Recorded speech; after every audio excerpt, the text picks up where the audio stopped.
તો અનેક મહત્વના સમાચાર પર નજર કરીએ। મહત્વના સમાચાર હાલ મળી રહ્યા છે તેના પર નજર કરીએ। તાપીના ડોલવણમાં ધર્મ પરિવર્તનના આક્ષેપ સાથે બબાલ થઈ છે।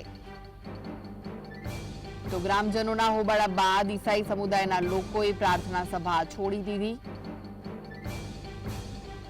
પંચોલ ગામે કેટલાક ઈસાઈ સમુદાયના લોકોએ ધર્મ પરિવર્તન પ્રક્રિયા હોવાના આક્ષેપ સાથે ગામના લોકોને ભગાડ્યા હતા।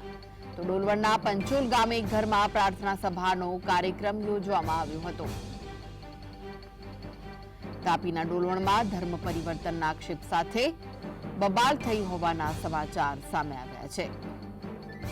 ઈસાઈ સમુદાયના લોકોએ પ્રાર્થના સભા છોડી હતી। ગ્રામજનોએ જ્યારે હોબાળો કર્યો ત્યારબાદ તો પંચોલ ગામે કેટલાક ઈસાઈ સમુદાયના લોકોએ ધર્મ પરિવર્તન પ્રક્રિયા હોવાની આક્ષેપ સાથે ગામના લોકોને ભગાડ્યા હતા। એક ઘરમાં પ્રાર્થના સભાનો કાર્યક્રમ યોજવામાં આવ્યો હતો